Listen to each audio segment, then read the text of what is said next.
محترم حضرات، آج میں قربانی کرنے کا سنت طریقہ آپ کو بتلاؤں گا۔ قربانی کرنے کا مکمل طریقہ کیا ہے؟ دوستو، جیسا کہ آپ سبھی جانتے ہیں، عید قربان یعنی کہ بقرہ عید بالکل ہی عنقریب ہے۔ کیا آپ جانتے ہیں قربانی کرنے کا سنت طریقہ کیا ہے؟ قربانی کرتے وقت جانور کے پیر کس طرف ہونے چاہیے اور کیسے ہونے چاہیے اور منہ کدھر ہونا چاہیے؟ قربانی کا جو جانور ہے اس کا خون جو ہے کہاں پر بہانا چاہیے؟ قربانی کھلے میں کرنا کیسا ہے؟ چھری کتنی تیز ہونی چاہیے اور کہاں تیز کرنی چاہیے؟ ایسے ہی بہت ساری باتیں ہیں، ہم اس بیان کے اندر سیکھیں گے قربانی سے ریلیٹڈ۔ آئیے دیکھتے ہیں بغیر دیری کے پورا بیان مفتی گلفام کی آواز میں۔ قربانی کرنے کا مکمل طریقہ کیا ہے؟ حضرات، سب سے پہلے جس جانور کی آپ قربانی کر رہے ہیں اس کو نہلا لیں، دھلا لیں، کھلا لیں، پلا لیں، یعنی بھوکا پیاسا وہ جانور نہ رہے۔ آپ اس کو خوب پیار کریں، نہلائیں، دھلائیں اور اس کو قربان کرنے سے پہلے خوب کھلائیں اور پلائیں۔ اس بات کا خیال رکھیں، ایسے نہیں کہ جیسے پایا اٹھایا قربان کر دیا۔ اس کے بعد جب آپ نے اس کو نہلا دھلا لیا، صاف ستھرا کر لیا اور کھلا پلا لیا، تو اب اس کو قربان گاہ لے جائیں جہاں بھی قربان کرنا ہے۔ کھلی جگہ میں قربان نہ کریں، ایسی جگہ قربان کریں جہاں پر آڑ ہو، پردہ پرہیز ہو سکے، دوسرے لوگوں کی نظر نہ پڑے۔ قربانی کرنے سے پہلے گڈھا کر لیں، جہاں جانور کا خون نکلے وہ بہے نہیں نالیوں وغیرہ میں، وہ اسی گڈھے میں جمع ہو جائے۔ جانور کو جس چھری سے آپ قربان کر رہے ہیں، آپ اس چھری کو اچھے سے تیز کر لیں، لیکن جانور کے سامنے اس چھری کو تیز نہ کیا جائے۔ اس بات کا خاص خیال رکھیں، اس سے الگ اس کو تیز کر لیا جائے۔ اور تیز کرنے کے بعد چھری جب تیز ہو جائے، پھر جانور کے پیر اچھے سے باندھ لیں، اس لیے کہ بسا اوقات ایسا دیکھا گیا کہ جانور کے پیر نہ باندھ پائے اور وہ چھوٹ کے بھاگ گیا یا کسی کے چوٹ بھی لگ گئی۔ پہلے مضبوطی کے ساتھ پیر باندھ لیں جانور کے، اور پیر باندھنے کے بعد پھر جانور کو پچھاڑیں یعنی گرائیں۔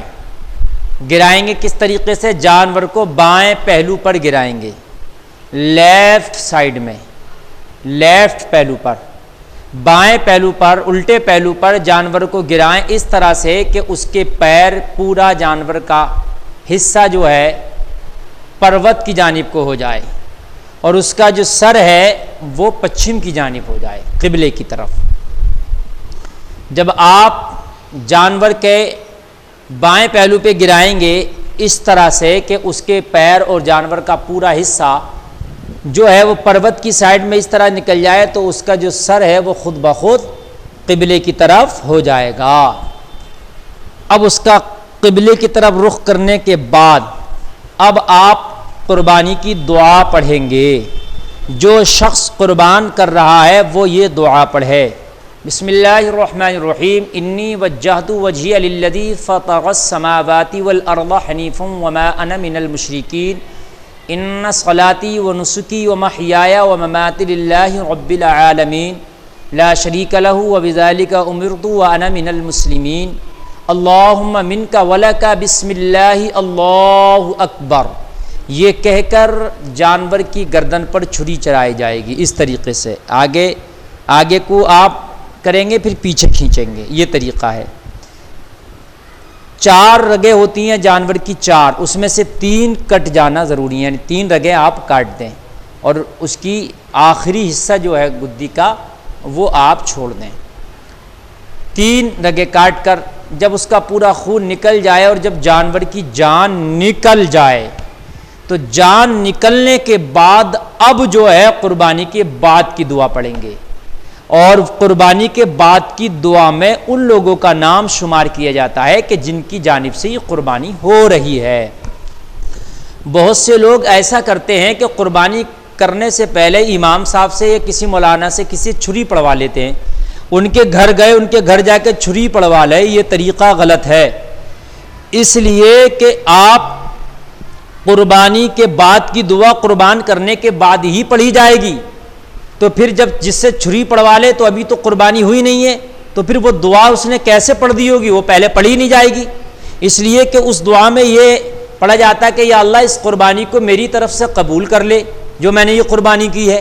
تو آپ نے ابھی قربانی نہیں کی ہے تو آپ کیسے کہہ سکتے ہیں میری طرف سے قبول کر لے؟ تو یہ قربانی کی دعا قربانی کے بعد پڑھی جائے گی۔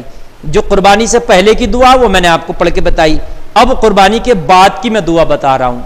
اب جب قربانی ہو گئی، جان نکل گئی، جانور کی روح نکل گئی، اب یہ دعا پڑھیں گے۔ اگر آپ اپنی جانب سے قربانی کر رہے ہیں تو آپ دعا پڑھیں گے اللہم تقبل منی کما تقبلت من خلیلک ابراہیم علیہ الصلاۃ والسلام وحبیبک محمد صلی اللہ تعالی علیہ وسلم۔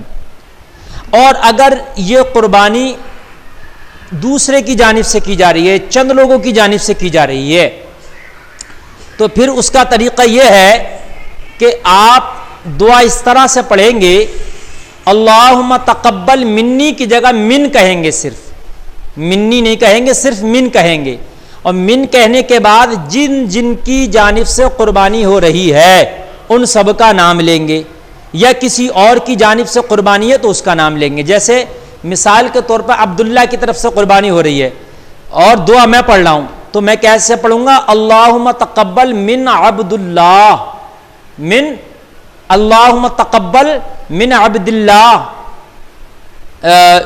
زیر کے ساتھ، من عبداللہ کما تقبلتا من خلیلک ابراہیم علیہ الصلاۃ والسلام وحبیبک محمد صلی اللہ تعالی علیہ وسلم، اس طریقے سے۔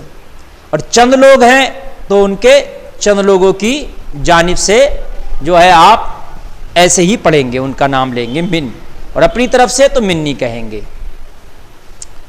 حضرات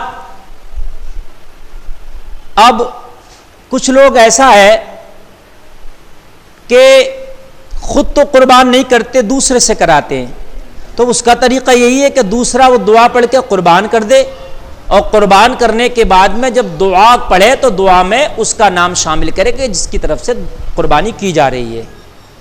کیا سب کا ہاتھ رکھنا، جیسے چند لوگ شامل ہے ایک جانور میں، تو کیا سب کا ہاتھ لگانا ضروری ہے؟ تو سب کا ہاتھ لگانا ضروری نہیں ہے، سب کا نام آنا دعا میں ضروری ہے۔ سب ہاتھ نہ بھی لگائیں تب بھی قربانی ہو جائے گی۔ کیا عورت اپنی چاہے ہاتھ سے قربانی کرنا تو کیا کر سکتی ہے؟ تو بالکل، اگر عورت کے اندر اتنی ہمت ہے کہ وہ قربانی کر سکتی ہے، اس کا دل نہ ڈگمگائے گا، تو وہ بھی اپنے ہاتھ سے قربانی کر سکتی ہے، یہ جائز ہے۔ مرد بھی کر سکتا ہے، عورت بھی کر سکتی ہے۔